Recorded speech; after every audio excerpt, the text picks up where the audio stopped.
kali ini kita akan bahas berapa saham dari sektor bahan baku kertas ya. Sini ada INKP, Indah Kiat Pulp and Paper. Lalu ada TKIM ya, Pabrik Kertas Jiwi Kimia. Lalu yang ketiga ada SPMA, Suparma Tbk, dan terakhir Aldo, Alkindo Naratama Tbk. Di sini kalau kita lihat di sini trennya untuk INKP ini semenjak pandemi sampai sekarang kalau kita lihat agak sedikit sideways ya. Di sini agak sedikit bullish, cuman cenderung agak sideways ya. Kalau kita lihat di sini harga kertas pulp and paper ini ya masih cenderung naik turun ya. Namun secara keseluruhan sih dia bullish nih harga kertas. Namun sekarang harganya lebih rendah dibanding di tahun 2022 ya. Ya, harga kertas dengan harga saham dari INKP yang bersama ya di sini. Lalu untuk Jiwi Kimia bersama ya, kurang lebih masih cenderung sideways di sini. Lalu untuk SPMA ini sempat naik dari tahun 2020, tertingginya itu di tahun 2021, lalu ini trennya mulai turun ya sampai sekarang. Untuk Aldo sendiri, untuk SPMA.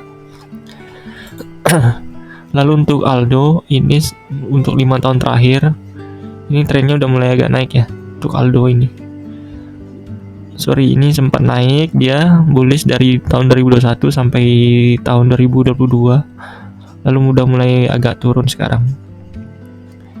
Ya itu tadi ya untuk keempat emiten dari sektor bahan baku kertas. Kita akan ngecek dulu market cap masing-masing emiten. Di sini yang terbesar itu INKP 45,4 triliun, lalu yang kedua itu TKIM 22,6 triliun, yang ketiga dan keempat bersama ya SPMA dan Aldo itu masing-masing 1,1 triliun.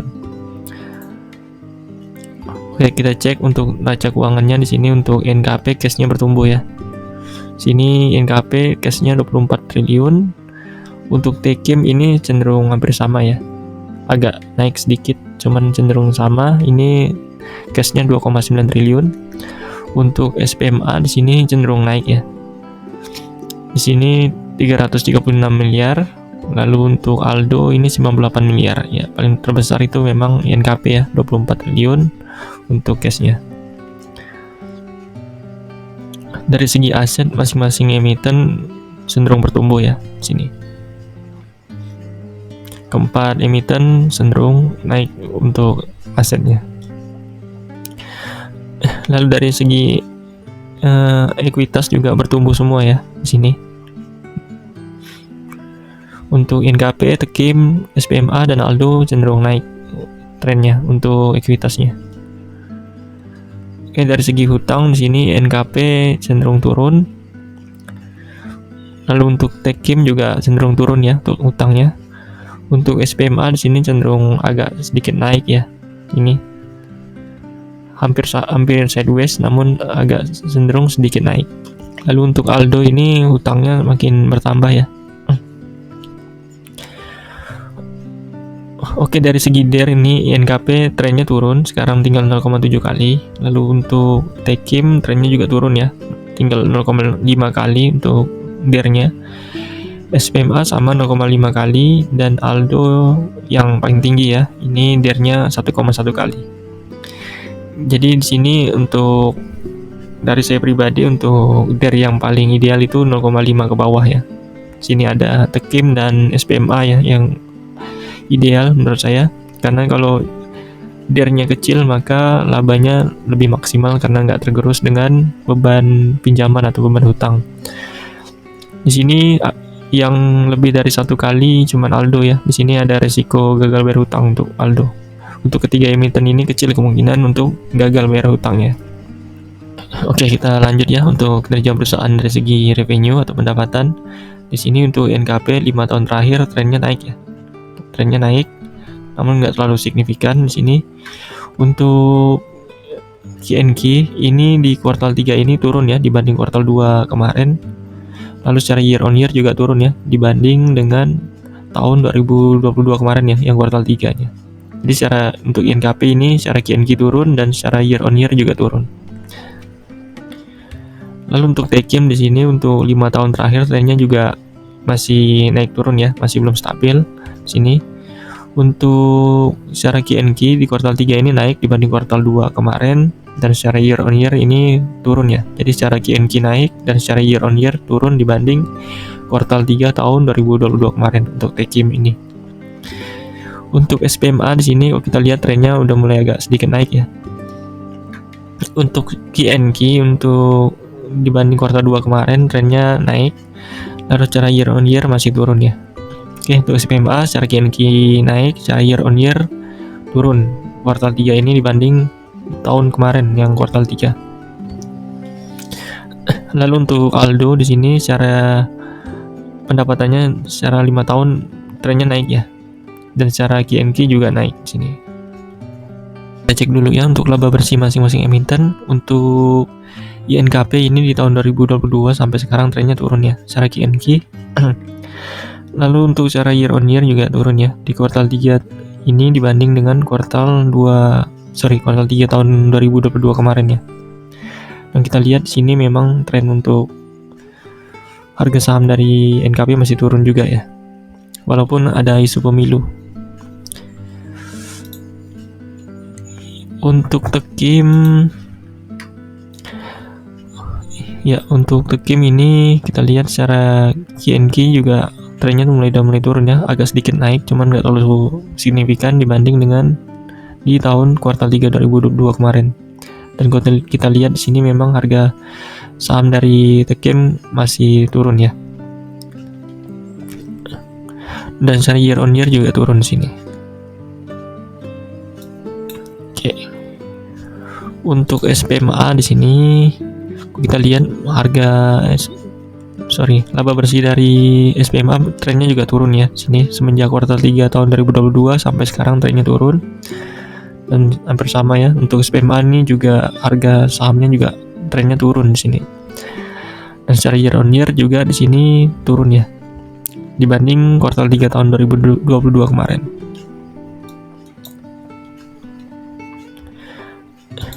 Lanjut untuk Aldo di sini. Aldo ini laba bersihnya semenjak tahun 2021 sampai sekarang trennya turun ya. Sedikit naik cuman tidak setinggi di tahun 2021 kemarin. Dan secara year on year juga turun ya dibanding dengan kuartal 3 2022 kemarin. Dan harga saham Aldo di sini terakhir agak mulai naik ya di sini. Namun trennya masih turun ya. Oke, kita cek dulu ya untuk net profit margin masing-masing emiten dimulai dari INKP. Untuk INKP ini di kuartal 3 ini turun ya net profit marginnya dari 15% ke 17%. Untuk Tekim ini naik ya 26% dibanding yang sebelumnya 22% ya, naik 4% ya. Untuk Tekim ini naik net profit marginnya. SPMA turun dari 6% ke 4%. Lalu Aldo di sini naik ya 1% ya, naik sedikit. Sekarang net profit marginnya 1% untuk Aldo ini. Untuk kertas ini yang paling tebal net profit marginnya Tekim ya 26%. Untuk INKP di sini kalau kita lihat untuk ROE-nya sekarang trennya turun ya. Turun. Mungkin di tahun 2023 ini kalau kita total ini mungkin di tahun 2023 tinggal 7% ya ROE-nya. Jadi turunnya dibanding tahun 2022 kemarin 15%, di tahun 2023 ini kemungkinan ROE-nya tinggal 7%. Lalu untuk ROE dari Tekim ini kalau kita hitung juga turun ya di sini. Ya mungkin di tahun 2023 ini juga turun ROE-nya. Yang sebelumnya 20,9% atau 21%, mungkin tinggal 8% ya. Jadi lumayan turun jauh ya untuk INKP dan Tekim ini ya untuk sektor kertas di tahun ini. Lalu untuk SPMA di sini juga turun ya di sini trennya ROE-nya. Mungkin nanti di tahun 2023 kalau kita hitung ini kemungkinan tinggal 8% ya di sini. Jadi tinggal dari 15% turun menjadi 8%. Ya. Untuk Aldo di sini ya mungkin juga turun ya di sini. Aldo di sini mungkin tinggal 2%. Jadi ini Aldo tahun lalu ROE-nya 8,5%, mungkin tinggal 2%. Ya, jadi rata-rata ROE keempat emiten ini turun ya. Oke, dari segi EPS di sini rata-rata turun ya. Sini turun untuk INKP EPS-nya ya, mungkin di sini di tahun 2023, sebelumnya di tahun 2022 2444, mungkin tinggal 1211 ya di sini. Saya hitung kemungkinan ini turun ya. Jadi sempat naik dan mungkin di tahun ini turun. Tinggal 1200 ya. Turunnya lumayan signifikan ya kemungkinan di tahun ini. Lalu untuk Tekim juga hampir sama di sini, karena EPS-nya turun, kemungkinan di tahun 2023 ini juga turun ya. Dari 2300 tinggal 850 ya. Turunnya jauh ya kemungkinan untuk Tekim ini. Lalu untuk SPMA di sini kalau kita lihat,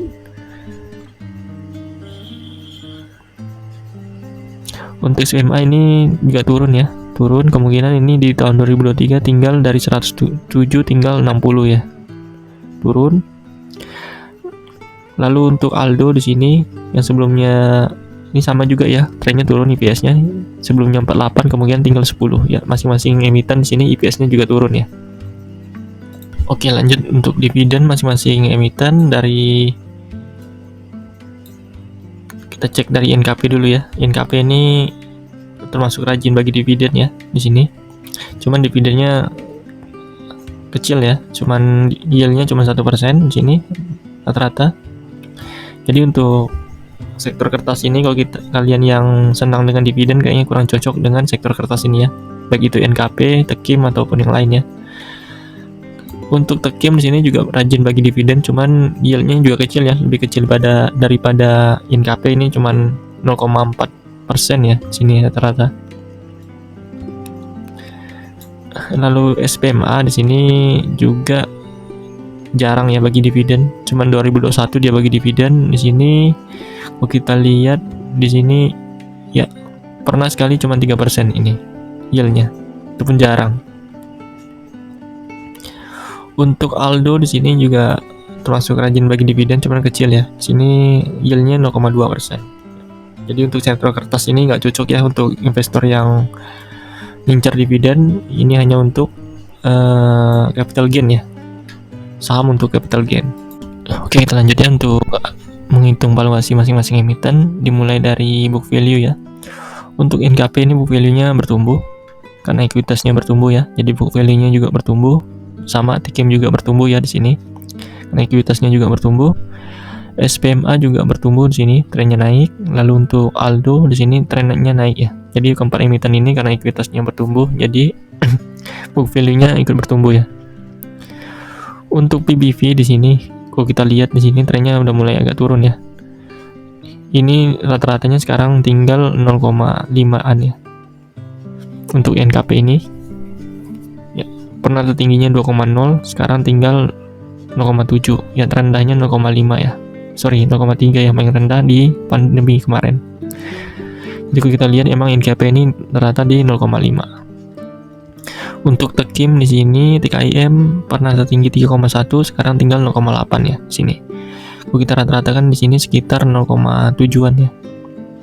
0,7 untuk PBV rata-rata dari Tekim ini. Untuk SPMA ini PBV-nya di sini ya pernah 1,1 kali, sekarang tinggal 0,6 kali. Kalau kita rata-ratakan 5 tahun terakhir ya kemungkinan di sini 0,6 ya di sini. Rata SPMA di sini. Lalu untuk Aldo di sini sekarang 1,2 kali, tertingginya itu pernah di tahun 2018 2,2 kali. Dan ini di sini kalau kita rata-ratakan memang sekitar 1,0 kali ya Aldo. Nanti untuk Aldo ini di atas rata-rata ya harganya sekarang. Itu PBV-nya. Oke, dari segi PER di sini NKP 9 kali ya, masih di bawah 15 kali, masih murah. Untuk Tekim masih 11 kali ya, di bawah 15 kali.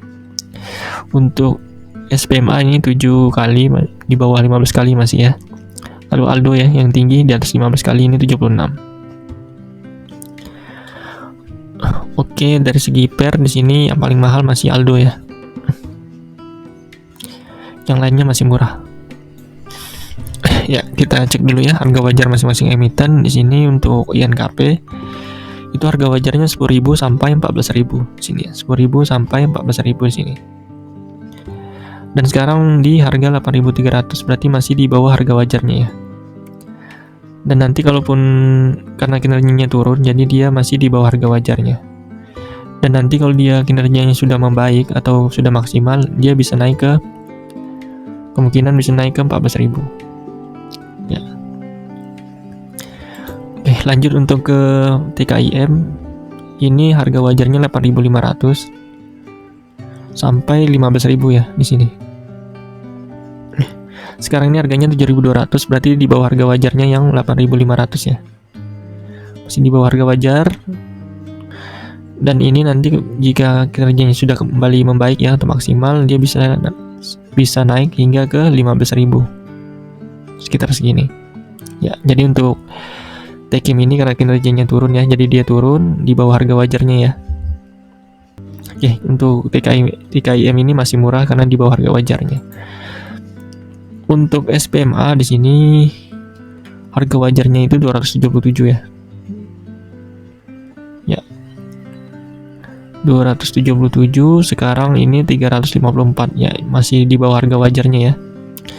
Dan nanti kalaupun maksimal untuk SPMA ini karena kinerjanya masih turun ya, jadi masih di bawah, masih ini ya. Tapi untuk SPMA ini dia masih masuk di harga wajarnya, yaitu 270 sampai 415. Ya, ini masih di harga wajarnya ya untuk SPMA. Jadi di sini sekarang SPMA ini masih belum murah ya karena masih di harga wajarnya. Dan mungkin masih bisa melanjutkan tren penurunan kalau memang kinerjanya masih turun ya.